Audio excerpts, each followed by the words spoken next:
Hello everyone. Today I'm going to talk about Steve Paddock.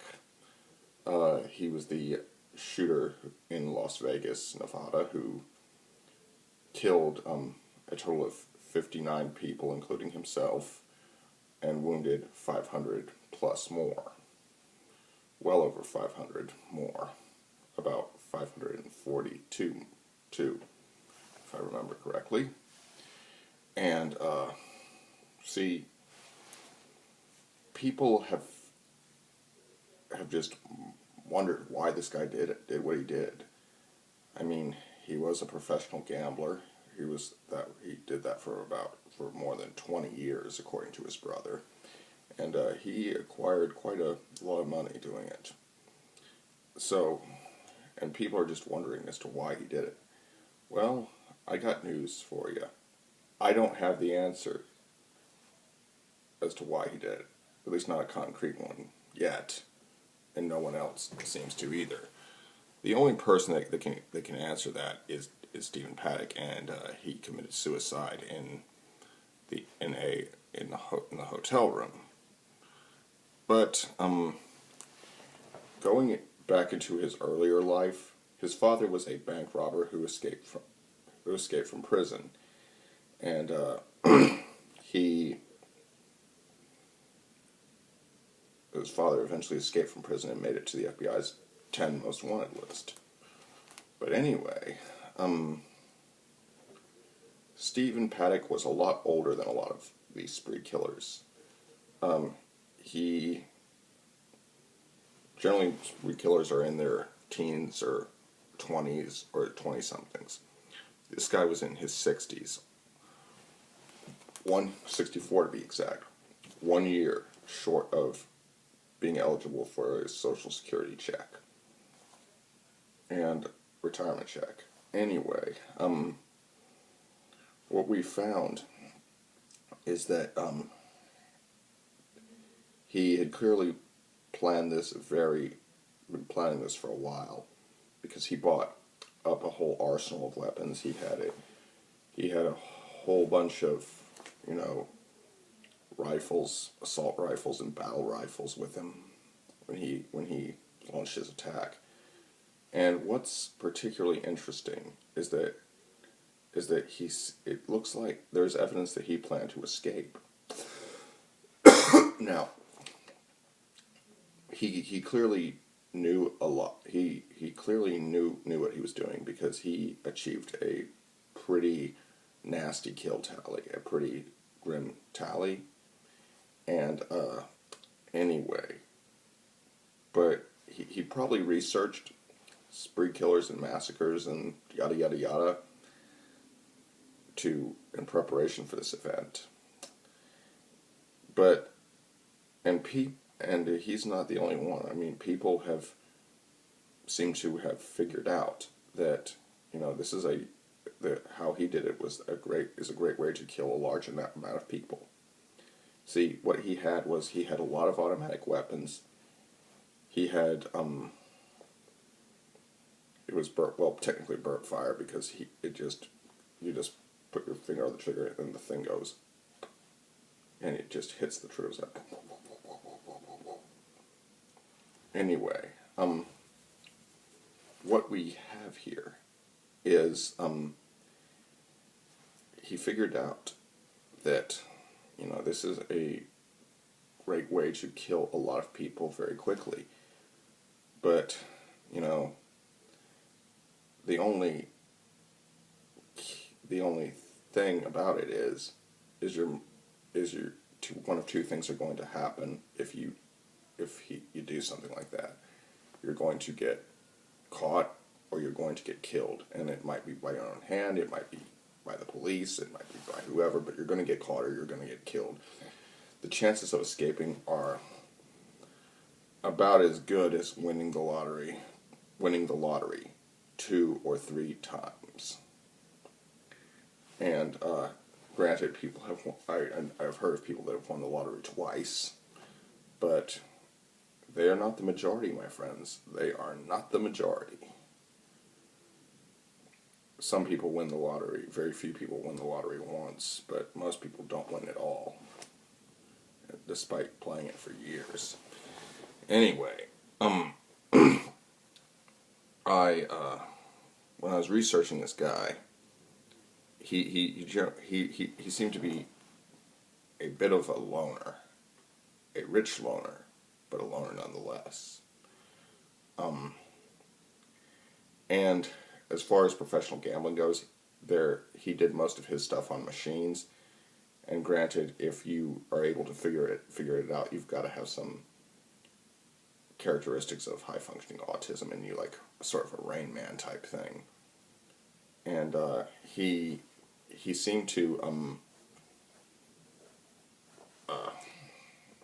have a very flexible lifestyle. Like his brother said that if he wanted to go to Japan, if he felt like going to Japan, he'd get on a plane and go to Japan.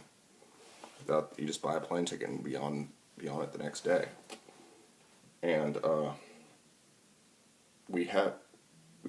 so far investigators have not found a motive. I mean, this guy was a very private and reclusive person to begin with, but he didn't talk about his plans. He didn't express anger towards anyone.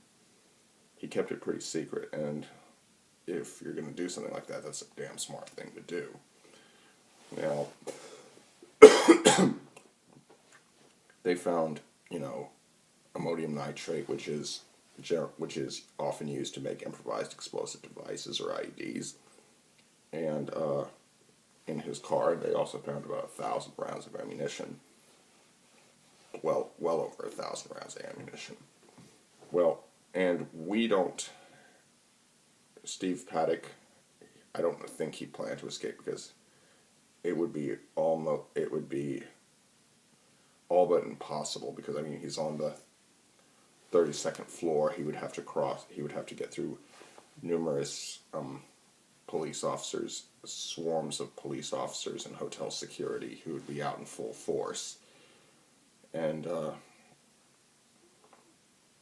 we ultimately don't know what he was thinking, because he killed himself before he could be interviewed, which is what a lot of spree killers do. They kill themselves. And he purchased about $50,000 worth of weaponry, guns, of course, bipods, scopes, ammo, magazines, and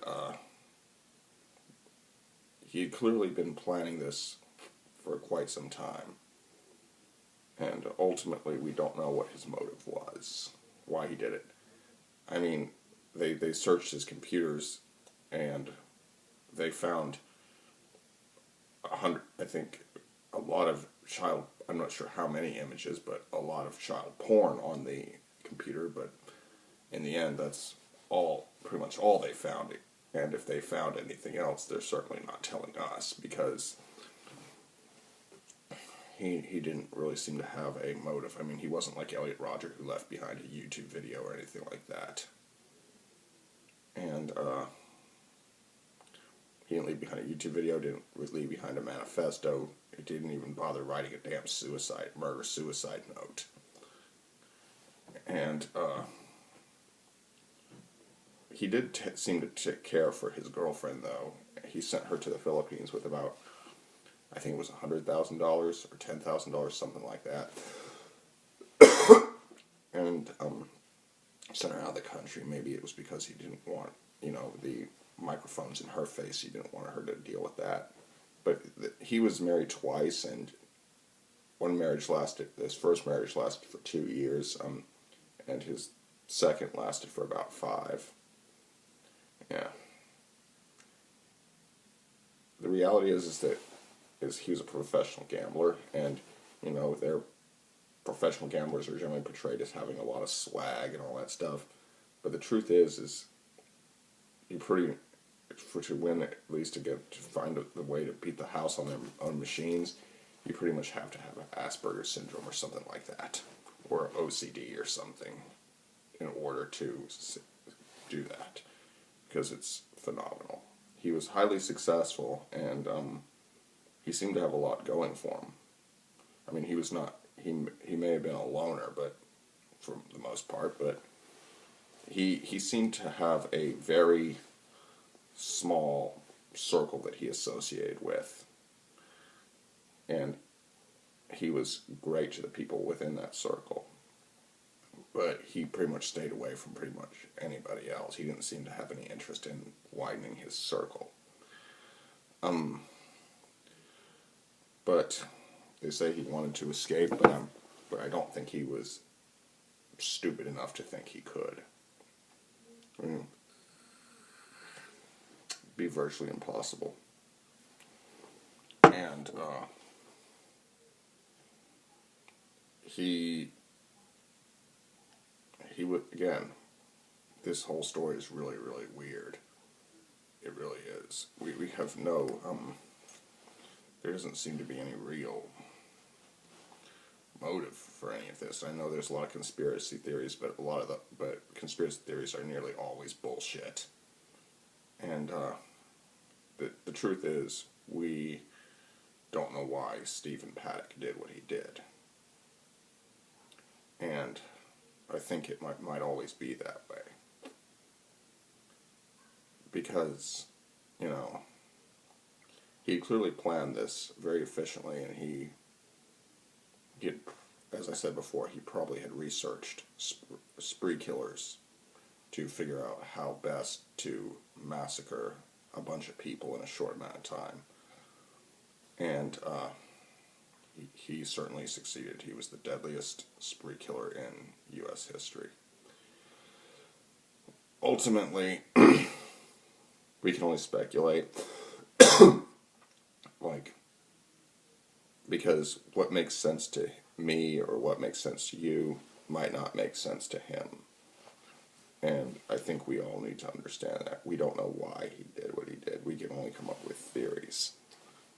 I don't know, maybe he thought something, I don't know if they did an autopsy on him, but I suspect something might have been physically wrong with him, kind of like Charles Whitman. But he had his planning was perfect.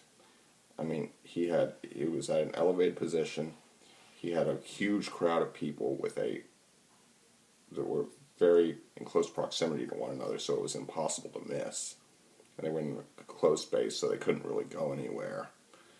And he had a lot of automatic rifles. He had an elevated position, and he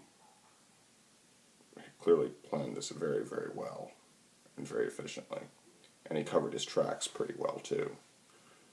So far, he seems to be an enigma and a code that we may never be able to crack. And ultimately, we just have to accept that we will probably never know the full truth. Thank you for watching my video. Like, comment, share, subscribe, and if you can, leave a donation. I'd appreciate it.